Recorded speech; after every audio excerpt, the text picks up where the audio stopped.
Just about every JRPG and Tales fan I know couldn't believe that Tales of Vesperia Definitive Edition was actually real when they announced it at E3. It really is unbelievable after all this time, but what exactly have we in the West been missing out on for the past 10 years?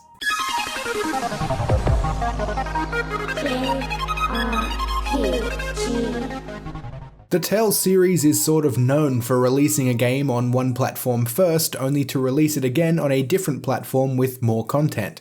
Grace's F and Tales of Hearts R are great examples of this, and hell, even Symphonia got an enhanced port when it went from GameCube to PS2, and the West eventually got that PS2 version of Symphonia in Tales of Symphonia Chronicles on the PlayStation 3 and PC. These re-release versions are always the definitive way to play the game, but in most cases you aren't missing out on a whole lot by playing the earlier version. What I didn't realise was just how significant the changes were to the Tales of Vesperia PlayStation 3 port, which may explain why it was never localised in the first place. I haven't personally played the PlayStation 3 version, I can't read Japanese, but I've put together a quick list of all the changes between the Xbox 360 version and the PS3 version I could find.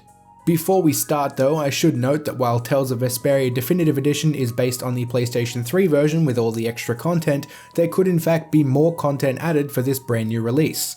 I would probably expect some paid DLC costume packs like all the other Tales titles in recent times.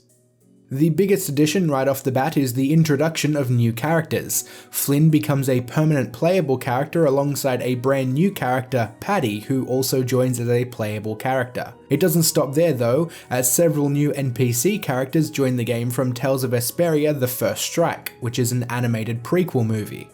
All the original characters in Vesperia were also beefed up story-wise. Some got new subplots, new skits, side quests, and even new main quests.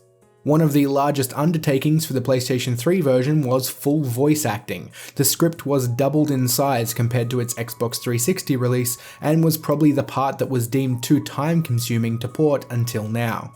There are also new minigames like Rapide's racing minigame, and new side bosses like the Sword Dancer, which is a Tales series regular. There is also a new function which lets you replay boss fights. Some towns have been remodeled alongside brand new towns and dungeons, which is where a bulk of the new music tracks are used. A huge variety of costumes were also added in the PlayStation 3 version, including those based on characters outside the Tales series. I'm not sure if these were DLC costumes or not, and I'm not sure if they'll be included for free in the definitive version, but I guess we'll find out. There were also battle and gameplay enhancements made, like the ability to skip cutscenes and assign more arts using an L1 shortcut. New Mystic Arts were also added alongside new overlimit levels, a dual Mystic Art, and of course new arts and equipment were introduced with the new characters. A Team Arena mode was added in the Colosseum, and something that definitely won't feature in the definitive version was the PlayStation 3 version's ability to connect to the PSP game Tales of Versus. Post-game was beefed up with the addition of new dungeons, and new skills were also added, such as the one that lets you fight solo in battle for those wanting a real challenge. And I think that just about covers it. Like I said, I haven't personally played the PlayStation 3 version, so there could be stuff missing. If I have missed anything notable, let us know in the comments. Thanks for liking, subscribing, and sharing, and I'll see you all soon.